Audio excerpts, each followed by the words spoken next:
So yesterday was the official memorial service for Charlie Kirk. It was in Arizona, I think at the sports stadium. There was a huge crowd of people. I didn't see any of really much of it.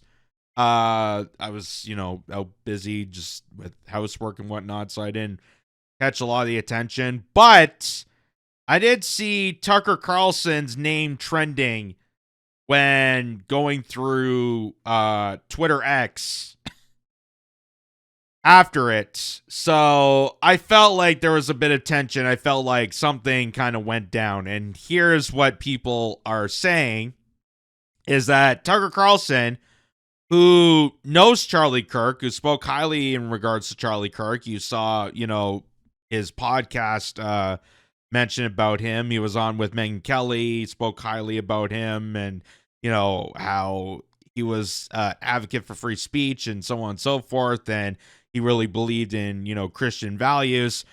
And here was Tucker Carlson. This was at the memorial where this guy, Jeremy Unplugged, says, did Tucker Carlson just accuse Jews of killing Jesus during his speech at Charlie Kirk's memorial?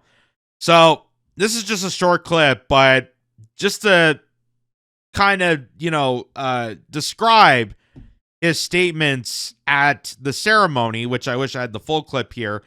But, he talks regards in Charlie Kirk being a very passionate, Christian conservative, in which Tucker Carlson also says he is, and spoke about, the teachings of Jesus Christ and this mention about, who exactly killed Christ, who crucified who, got into the spotlight of his speech, and people kind of went to an uproar about this. So let's hear what exactly Tucker Carlson said in the statement that made him a very heated tension during this memorial. Ultimately, he was a Christian evangelist. And it actually reminds me of my favorite story ever. So it's about 2,000 years ago in Jerusalem, and Jesus shows up and he starts talking about the people in power, and he starts doing the worst thing that you can do, which is telling the truth about people, and they hate it, and they just go bonkers. They hate it, and they become obsessed with making him stop. This guy's got to stop talking. We've got to shut this guy up. And I can just sort of picture the scene in a lamplit room with a bunch of guys sitting around eating hummus, thinking about what do we do about this guy telling the truth about us? We must make him stop talking.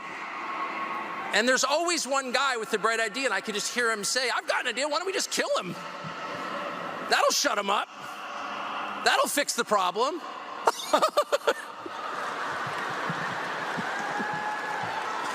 It doesn't work that way. So people took that as kind of when he mentioned about the hummus eaters. People took that in a way that, he was hinting the idea that those were the Jewish people that went after Jesus Christ.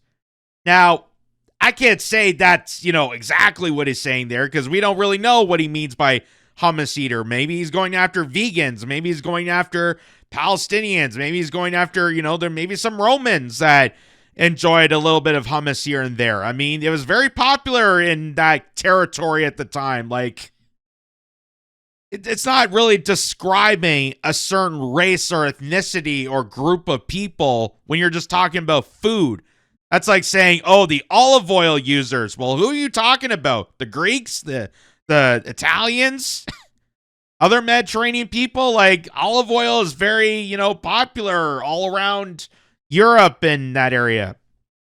So it's hard to really describe what he's mentioning there. But the thing I think that's so prominent about that speech is he's talking about how truth tellers get the most attacks or demonization for speaking in truth, for speaking about powerful interests. And that's what he's stating there is the fact that, the teachings of Jesus Christ, and maybe I'm not the best person to describe this because, again, I haven't been in service since God knows when. Last time I attended Sunday school, I think it was like maybe not even 10, 9 years old. I don't know. But, you're supposed to, the teachings about it is the fact that Jesus was this figure that spoke highly regarded of, the peasants and the average person. And he was fighting against, these powerful entities, the ruling challengers that, went after Jesus Christ because he spoke about, these powerful figures. He talked about, sharing love and compassion, so on and so forth, where at those days, the ruling class would be against because they want to, control over these populations. So that was the big highlight of the speech. That's what I took away from it. But a lot of people took it out of context for specifically that hummus remark and specifically associate that with Jewish and Zionism and, trying to make this an anti-Semitic thing. Again, we're not even for sure what specific group of people he's talking about. Like, you can't clarify, you can't assume that goes coordinate to Jewish people because he mentions hummus. Like, it seems crazy. Like, if you talk about pizza, oh, I guess he means Italians. Like, you're just playing word association without any sort of evidence to back that claim. It just seems ridiculous. So Shadow Vezra says Tucker Carlson is facing backlash from Israeli supporters who are labeling him an anti-Semite after he described the Pharisees as sitting around eating hummus while plotting Christ's crucifix. They are accusing him of pushing an anti-Semitic trope and comparing it to the silencing of Charlie Kirk, suggesting Jews killed Kirk the way they killed Christ. Again, that's not what he's stating there.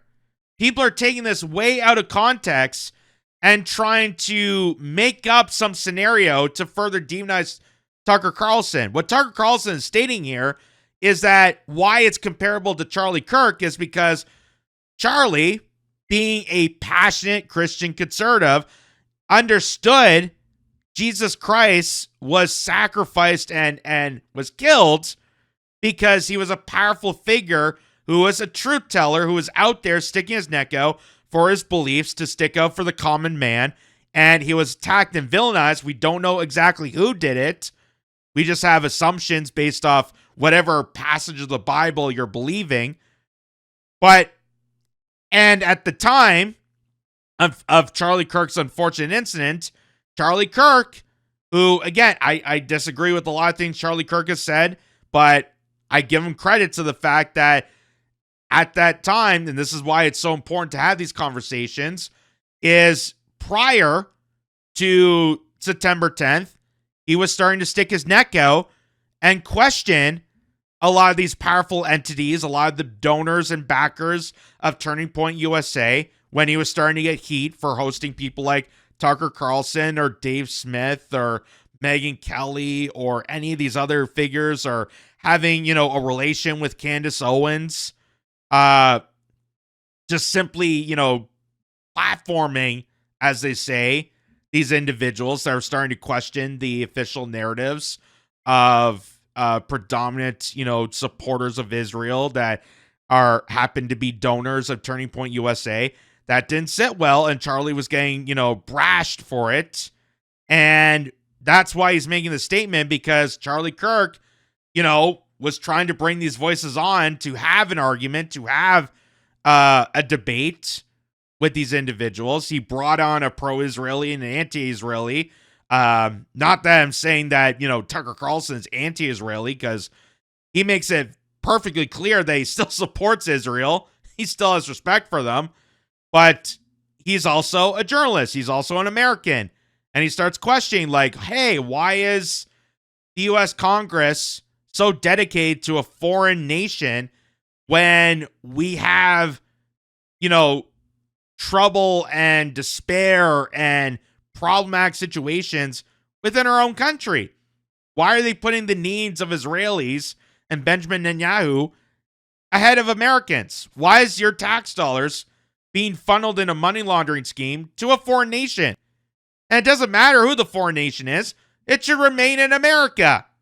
That's the point that Tucker Carlson, Candace Owens, so many other people, including myself, have stated. Like, why are we dealing out with any foreign entity? It just happens to be Israel because Israel is committing the atrocities. Israel is committing a genocide. That's why we're pointing them out. But I'm saying as a whole, why are we putting any other foreign country ahead of our own? I would say the same thing about Ukraine. I said the same thing about Afghanistan, Iraq, all these other places. Like, why are we putting foreign affairs and these endless wars ahead of the services that are collapsing, the people that are struggling within your own backyard? That's, I think, the thing that people need to understand. And that's what, Tucker Carlson has been trying to develop through these conversations. But of course, a lot of people, pounce on him, saying he's an anti-Semite, Laura Loomer going on to say, oh, this guy, Tucker Carlson, I think that's the nickname that she used, just absolutely pathetic. Trying to demonize and villainize him. But it's not like she's bringing up any receipts. It's not like she's actually investigating anything about Charlie Kirk. She's not. All they're doing is just attacking people that they disagree with. And again, you're allowed to disagree with their assumptions, but hey, you have a responsibility if you're going to be a podcaster, if you're going to make a statement that's going to villainize, Tucker Carlson or Candace Owens or any of their rhetoric, that you gotta fact check. You gotta come up with evidence to back your argument that Tucker Carlson is making stuff up or try to discredit Candace Owens. You gotta make an argument and have evidence to prove it. You can't dismiss one theory and try to say the exact opposite without having evidence to back your claim. It's absolutely crazy. But we have evidence to go in that direction. And again, I've always stated that I don't know who exactly killed Charlie Kirk. I'm not saying that Israel is solely responsible for this. Like I said, we could speculate that it was Ukraine. We could speculate that it was a lot of different people. We can even speculate that maybe possibly it was left-wing ideology. But the reason I don't believe the official FBI story, because the FBI has lied numerous times, but also if it was a left-wing lunatic, why specifically did they target Charlie Kirk on September the 10th? Out of all the years that Charlie Kirk has been doing these tours, out of all the years that Charlie Kirk has appeared at college campuses in both liberal and conservative states, why specifically in Utah on September 10th did Charlie Kirk get assassinated from a supposed 22-year-old who had a transgender roommate lover that just seems so far out of the park to believe that story, to believe that narrative, that somehow climbed a building, was able to climb on with a sniper rifle and fire with one direct shot, a lethal shot within one instance at over 200 yards away. That's more than military marksmen can accomplish in a single shot. How is that possible? How is that possible? So that's why people are having these theories. That's why people are still investigating. That's why people like Tucker Carlson, Candace Owens are still going to investigate. It's not because they're hateful against Charlie Kirk or trying to, point Israel out and say that they're always awful and make an anti. No. It's because the fact that the official narrative has so many flaws and holes, and we have receipts that just happen to point in that direction of Israel, that it's important to add to the conversation about that. It's important to know that prior to Charlie Kirk's assassination, that he was starting to question Israel, and considering his donors at TPUSA were confronting Charlie Kirk, that adds to the investigation of possibly who is at fault for assassinating him. And no one wants to really talk about. They want to try and hush it up as much as possible. So here's this publication, Jewish Insider, saying right-wing political commentator Tucker Carlson, who has hosted Holocaust deniers and anti-Semitic influencers on his podcast, used his address at the memorial for conservative influencer Charlie Kirk in Arizona on Sunday to subtly compare Kirk's assassination to that of the Jews killing Jesus. Again, How do we know that he's talking about Jewish people? He mentioned hummus. So for anyone to associate hummus eaters to Judaism or to Jewish people, aren't you guys now anti-Semitic for making that comparison, for making that jump to associate the two without any actual evidence to back that argument? Aren't you being anti-Semitic for making that stereotype connection? Because Tucker Carlson didn't say Jewish people. He didn't outright say it. There's no word of Jewish people in his statement. But that's what you're going with. That's what you're assuming. So technically, wouldn't you be anti-Semitic for doing that? The former Fox News host began his remarks to more than 70,000 people in attendance at the State Farm Stadium in Glendale by noting that the political engagement brought on by Kirk's killing actually reminds me of my favorite story ever, before offering an account of how Jesus was killed in Jerusalem, while he never brought up the Jewish people by name. See, they even admit to this. While he never brought up the Jewish people by name, he made references to Jewish culture to suggest that he was referring to Jewish people. Are you kidding me? Are you kidding me? Oh, he made references. He made references. What if he said money exchangers? Is that also a Jewish reference? Because again, if you're making that comparison, wouldn't you be the anti-Semite in this argument? He didn't call out people by name, but you associating that. You're making an anti-Semitic stereotype. So wouldn't you guys be at fault and not Tucker Carlson or Candace Owens or any of the other people that you deliberately demonize because you can't come to your own conclusions? You can't come to your own thoughts. But no, you're going to demonize someone who actually did a bit of research, has some receipts to back their arguments, and has a compelling argument to state.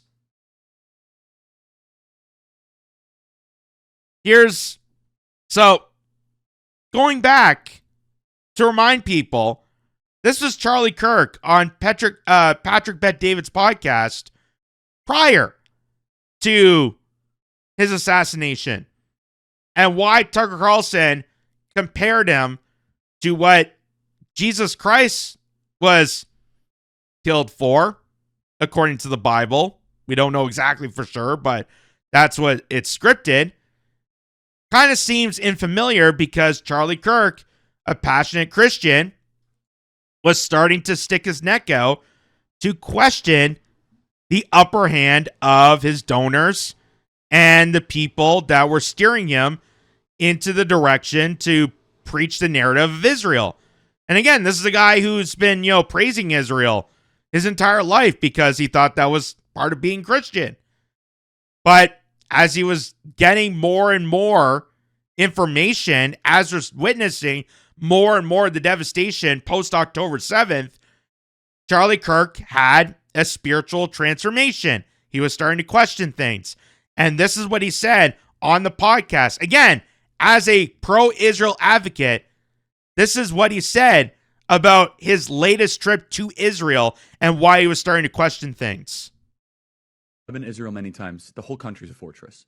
When I first heard this story, I still had the same gut instinct that I did initially. I find this very hard to believe. I've been to that Gaza border. You cannot go 10 feet without running into a 19-year-old with an AR-15 or an automatic machine gun that is an IDF soldier. Right? The whole country is surveilled. And so let me just kind of go through this. We don't talk about Israeli politics very often, and most Americans don't know this. The last 9 months, Israel was on the brink of civil war. It's not an exaggeration. This judicial stuff, there were hundreds of thousands of Israelis taking to the streets because Bibi Netanyahu was basically redefining the Israeli constitution. That's not an exaggeration, right? He said the judicial branch has too much power. There were protests planned this week against Netanyahu, where they anticipated tens of thousands of people to take to the streets. That's all gone, Patrick. Netanyahu now has an emergency government and a mandate to lead. I'm not willing to go so far that saying that Netanyahu knew or there was intelligence here, but I think some questions need to be asked. Was there a stand down order? Was there a stand down order? 6 hours? I don't believe it. Israel's the size of New Jersey. When I took a helicopter ride from Jerusalem to the Gaza border, it's 45 minutes. Wow. 6 hours. They're live streaming the killing of Jews. Did somebody in the government say stand down? That is a legitimate, non-conspiracy question. The whole country is the IDF.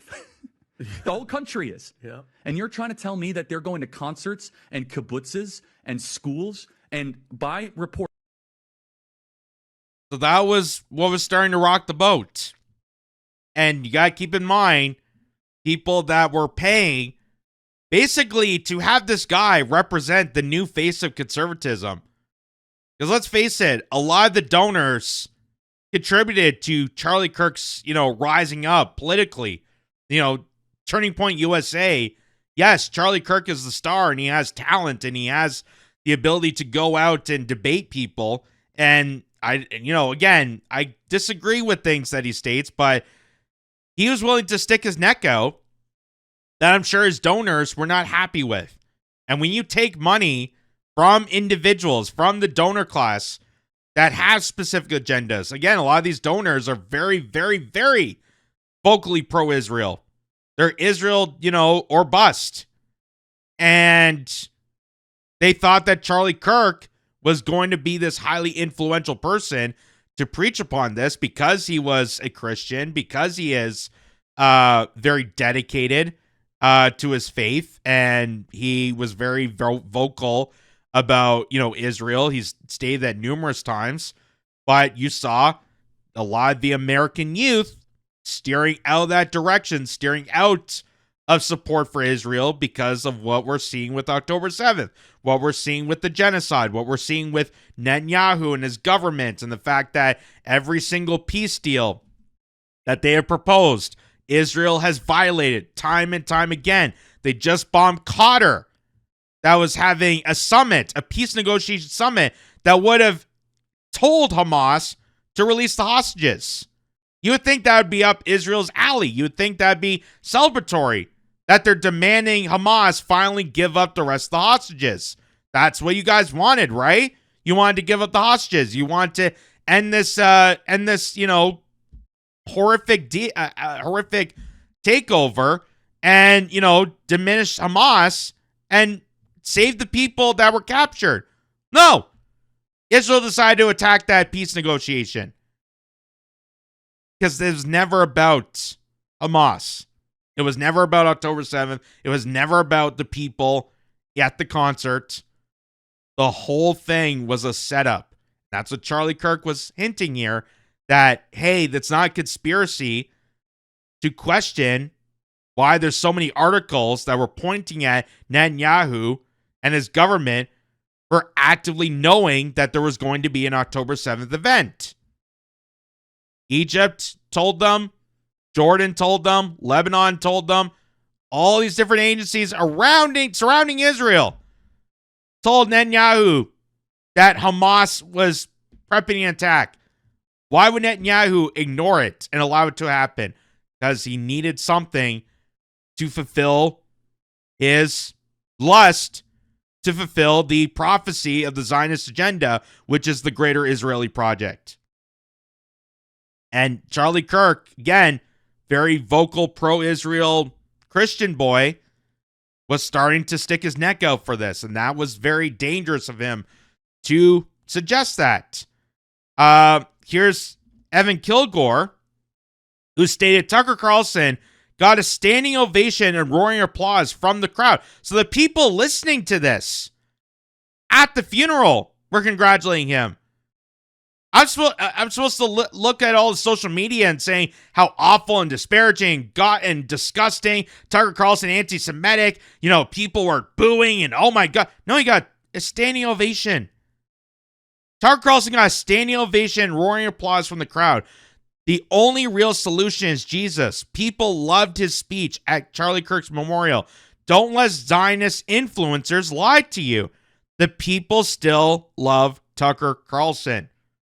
And yeah, Charlie Kirk loved Tucker Carlson, even with the statements that Tucker Carlson was making. Even when Charlie Kirk was still very vocal, a pro-Israel supporter.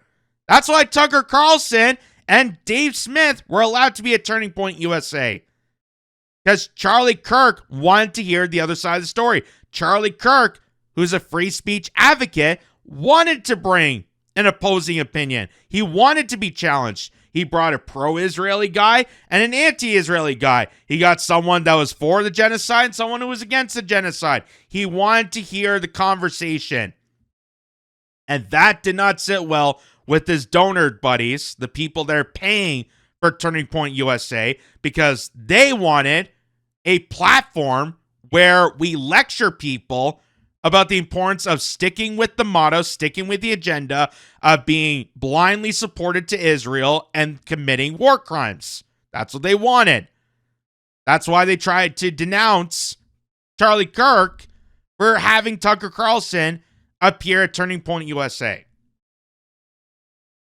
Here's Gen X girl stating who's on Israelis' payroll. Check out Tim Pool using 2024 data to convince you support for Israel strong.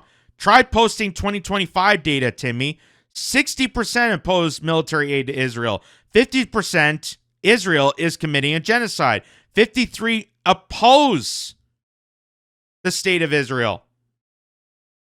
And even Tim Pool has stated that the younger generation, because of social media, because of being able to witness this genocide in real time, they're doing live feeds, they're broadcasting to the world these horrific war crimes, that the younger generation is losing more and more support for Israel, and that they're losing connection with the younger generation. And Tim Pool even said that possibly 5 to 10 years, you will see no support for Israel.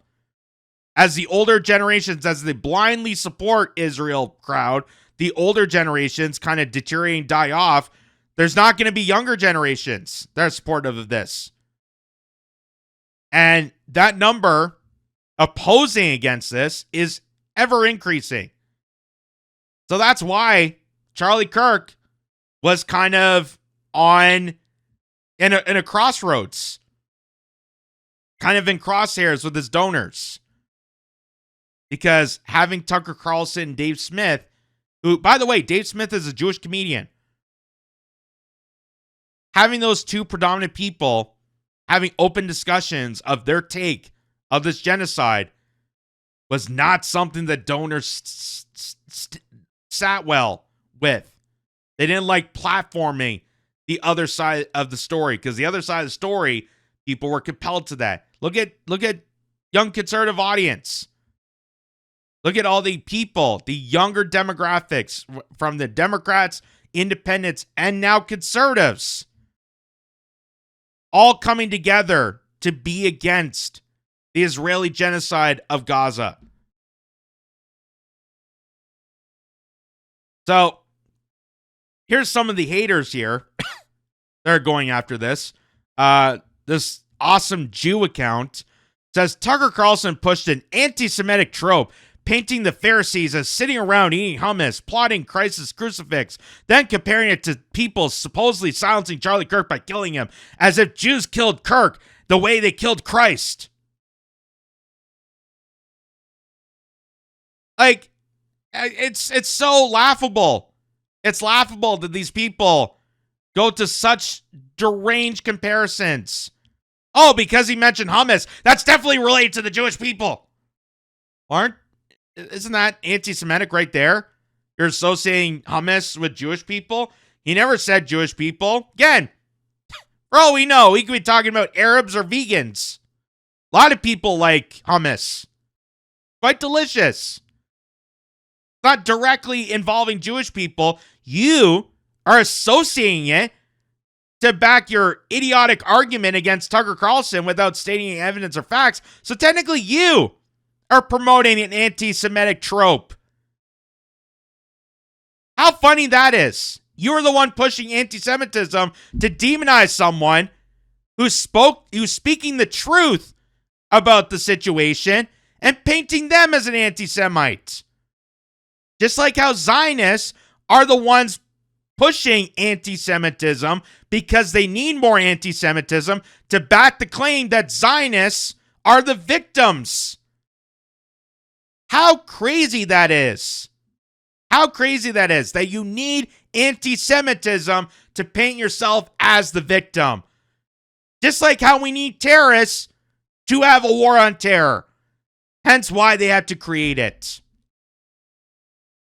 Isn't it just amazing how things come to be when you look at the connections? So, I took that tweet, the tweet that Awesome Jew pointed out, and I asked Grok about it. I said, Grok, is Tucker Carlson's statement correct about Pharisees plotting Christ's crucifix? And Grok responded saying, based on New Testament accounts, e.g. Mark 3:6 or Matthew 12:14, Pharisees are portrayed as opposing Jesus and plotting against him, contributing to his arrest. However, the crucifixion was executed by Roman authorities under Pontius Pilate. Extra biblical historical evidence is sparse, and interpretations differ among scholars.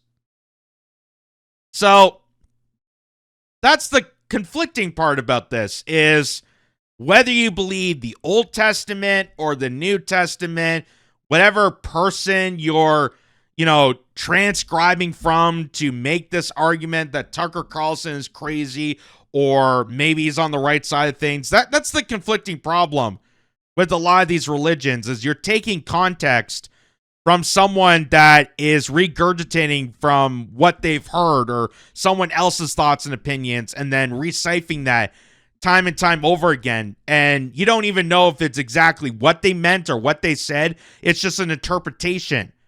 So we don't know even for sure if Tucker Carlson's right about this or if he's wrong about this.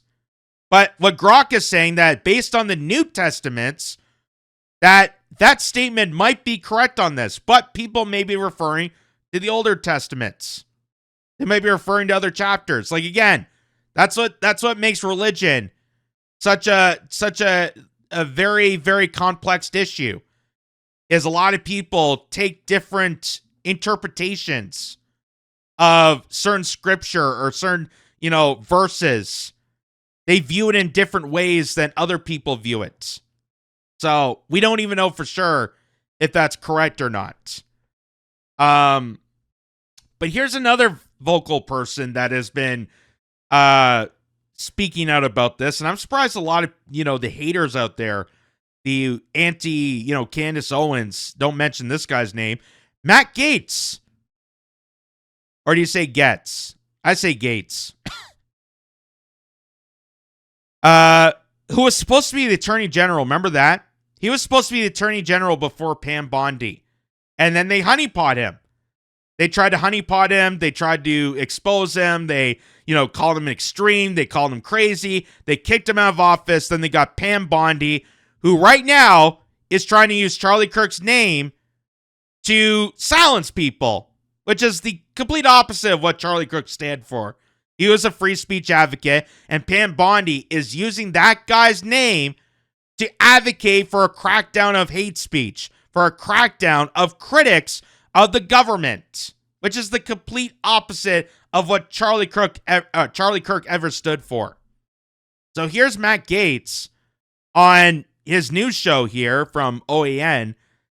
Just red-pilled millions of normies watching OAN that Netanyahu funded Hamas with $30 million a month. And Charlie Kirk suspected that there was a stand-down order allowing October 7th as a pretext to ethnically cleanse Gaza. Well, we just saw him on Patrick Bet-David's podcast, and now here's Matt Gaetz stating this on his news show. Watch this.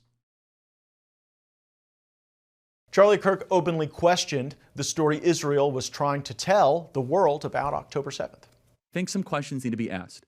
Was there a stand-down order? Was there a stand-down order? 6 hours? Speed this up a I don't bit. believe it. I've been to that Gaza border. You cannot go 10 feet without running into a 19-year-old with an AR-15 or an automatic machine gun that's an IDF soldier. Right? The whole country is surveilled. There's also another country that asked Qatar to support Hamas. It was Israel. In 2018, Netanyahu himself sent a secret letter to the Qatari leadership. In that letter, he urged Qatar to deliver $30 million a month to Gaza. He said this funding would help reduce the motivation of terror groups to carry out attacks, prevent a humanitarian crisis, and preserve regional stability. So in May of 2025, Netanyahu publicly admitted that since 2018, his government had allowed Qatar to transfer money to Hamas in Gaza, and that was according to his own request. That policy was approved by the full Israeli security cabinet. So if you believe Netanyahu himself, he went from asking Qatar to send money to Hamas to bombing Qatar for not extraditing Hamas. He doesn't think this serves Israel's interest or the United States' interest. Yeah, it really doesn't. Qatar just gifted the United States a $400 million jet. Israel sending bombs in return is one heck of a thank you note. On Capitol Hill, Florida Democratic Congressman Jared Moskowitz is deeply concerned about foreign governments running influence campaigns online in the United States. It is totally rampant, allowing foreign governments to just perpetrate these platforms, all of these bots, all of the time to weaponize Americans. You see what's going on here? This is a byproduct of all of that. What's going on in the streets is a byproduct of all of that. Well, that just sounds awful. We wanted to learn more about these foreign governments that Representative Moskowitz was talking about and their paid influence operations. And lo and behold, a foreign country has just signed a $45 million deal with Google to spread propaganda. It's Israel. If you don't care at all about Israel or Qatar, you should at least care about U.S. military equipment being used in the most stupid of ways. Israel has the F-35. Qatar has U.S. Patriot missile batteries. Is American hegemony in 2025 really watching our own air defenses shooting down U.S.-funded bombs launched from U.S.-made planes? This reminds me of Syria, when forces funded by the Pentagon were fighting forces funded by the CIA. Yes! This week, U.S. House Speaker Mike Johnson held a meeting with AIPAC and Jewish leaders on Capitol Hill. Several reports out of that meeting suggest Speaker Johnson committed to screen potential congressional candidates to ensure they are aligned with the current policies of the Israeli government. I asked Speaker Johnson about this, and he offered this response on record exclusively to our program. When asked if he was going to screen candidates in this way, he wrote back, "No. Shocking that I would be misquoted." The discussion was about general support for Israel, which has obviously been declining. Christians are called to support the people and nation of Israel, but not necessarily its politics. Speaker Johnson didn't fall into this trap. Those who bless Israel will be blessed, and those who curse Israel will be cursed. Those who bless the government of Israel? Those who bless Israel is what it says. It doesn't say the government of it, says the nation of Israel. So that's in the Bible. As a Christian, I believe that. Where is that? I can find it to you. I don't have the scripture off the tip of my... You pull out the phone and use it. It's in Genesis. Is the nation God's referring to in Genesis, is that the same as the country run by Benjamin Netanyahu right now? Yes. It is. I guess we can say this about Mike Johnson. He's probably got a higher IQ than Ted Cruz. Qatar is an ally. I know that because we have a U.S. military base there. Since Vietnam, no country that has willingly invited U.S. military bases has been bombed by U.S.-funded weapons. We see increasing evidence that Netanyahu wants forever wars in the Middle East. That's not good for Israel. That's not good for the United States. It's just good for Netanyahu. And his goals sound really awful. Like I said in the previous statements, when Canada is now starting to recognize Palestine as a state after being just absolutely destroyed and obliterated, and we know that Netanyahu is not going to recognize a Palestinian state, and they're going to continue on this genocide. So it's not even really a point for Mark Carney to do what he did. But as I stated, it's amazing that someone like me, or Matt Gaetz, or Tucker Carlson, or Candace Owens, or whoever the case may be, all they have to do is do a little research. They have to just go onto Google, type these words in, and there you behold, you could see the direct influence, the direct money laundering, the direct hold that a foreign country, through lobby firms, through deceit, through Mossad, through these intelligence agencies, have a direct hold of our Western countries.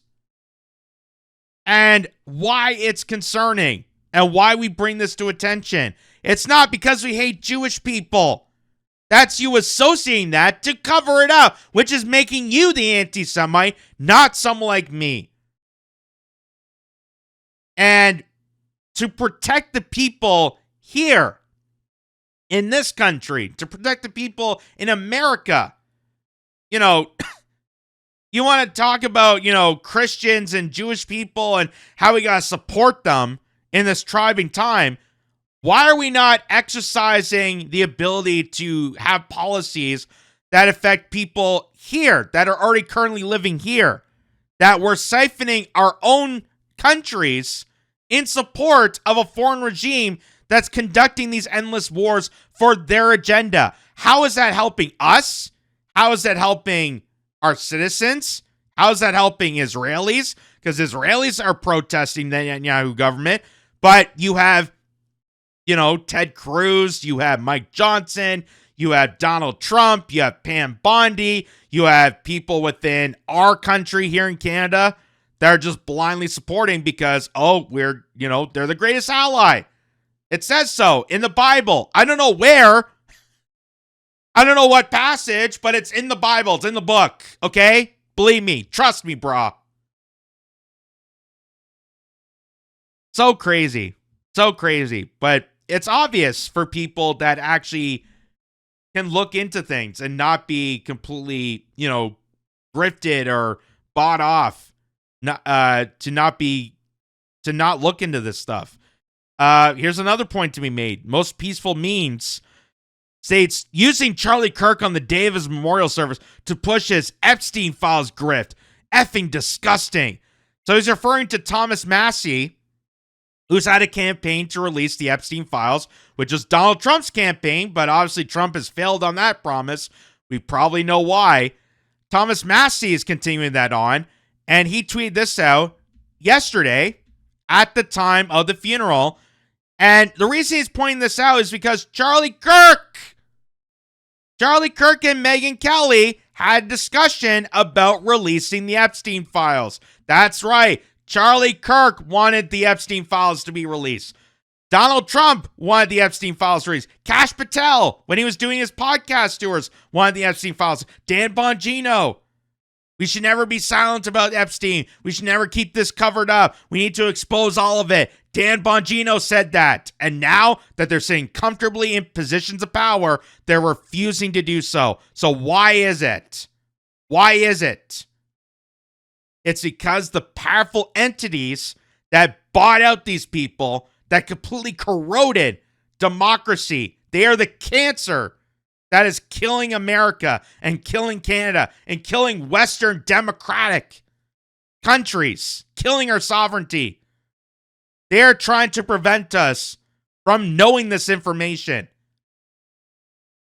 And Charlie Kirk was very vocal about this. Again, we're not saying that this is a direct threat to Israel or Jewish people, but here's Charlie Kirk. This is him with Megyn Kelly stating about the Epstein files, and Megyn Kelly has an idea that there might be someone foreign intelligence being involved with Epstein. Do you think there's any intel community involvement in this? I wouldn't be surprised one bit. I am convinced, based on my own sources and my own reporting on this story, he wasn't one of ours. So he was an American, which leads basically three options: MI6, Saudi, or Mossad. Yep. Which one would you choose? I guess Mossad, given his connection to Ghislaine Maxwell. So what does that mean? Well, obviously that's anti-Semitism right there. You're assuming Mossad? Megyn Kelly, what's that about? It's not like we can go back and look at Ghislaine Maxwell's father, Robert Maxwell, who was the head of Mossad and had a complete client list and connections with the state of Israel. It's not like we can go back and look at Jeffrey Epstein hosting the Israeli prime minister at his home in Manhattan. It's not like we can go back and look at the evidence and then have the receipts to prove our arguments, proving that's not anti-Semitism. We're just stating the facts that happened. But people want to cover it up as anti-Semitism because we got to keep this war going to fulfill whatever religious prophecy or Zionist trope that you're trying to purport. No. It's all anti-Semitism. Well, here's Megyn Kelly explaining this. it's possible that that's the reason everything's getting buried, that there is some treasure trove, and it's getting buried because... How many people here believe that? Raise your hand. Okay, I'd say about half the hands think that it's being buried because of an Israeli thing. It could be. I really don't know. And I have no evidence to suggest that. No, me neither. I did think it was very odd how, look, half of you raised your hands because you've heard that theory, you've heard it debated, you have questions, but the one time Pam Bondi was asked a question about this at the cabinet meeting on Monday, she was like, and as for whether he was an agent, that I don't know. I haven't looked into that. I'll get back to you. You haven't looked into it? What do you mean? So that was kind of a fishy answer. And Megyn, remember Alexander Acosta in 2007, he said he was told to treat Epstein carefully because he was an intel asset.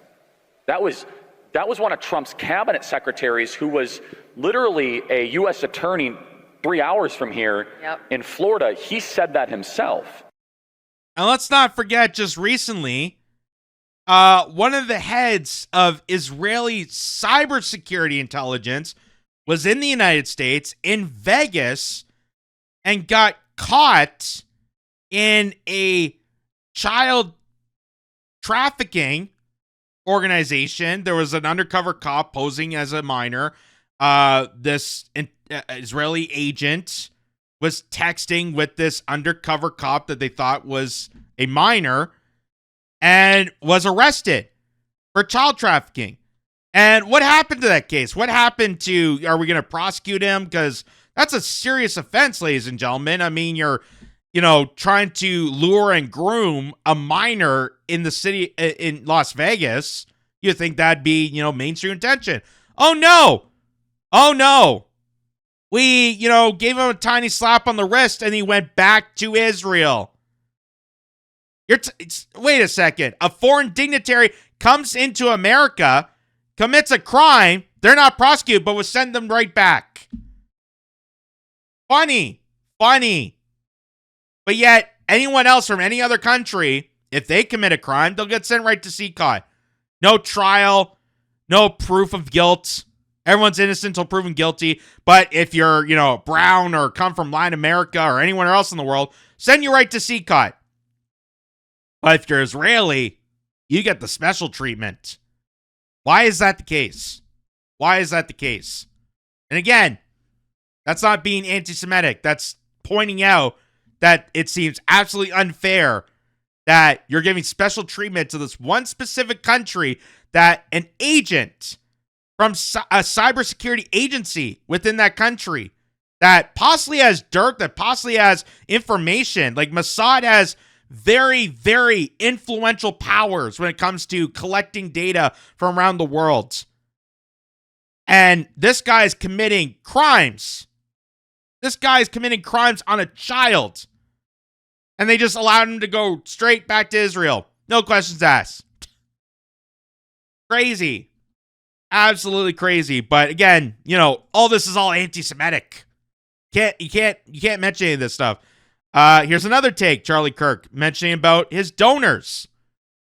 So this is why it's so important to include this in the conversation, because final words are big, major portions in figuring out why exactly the killer did what he did. What exactly triggered someone to go after Charlie Kirk. And the reason I don't believe the FBI narrative is, again, Charlie Kirk has been doing this for such a long time. Why they pick September 10th of all days to plot an assassination on Charlie Kirk, and why a 22-year-old could shoot a distance at a military grade who has a lover with a notes that they can't find, and the whole narrative was just falling apart.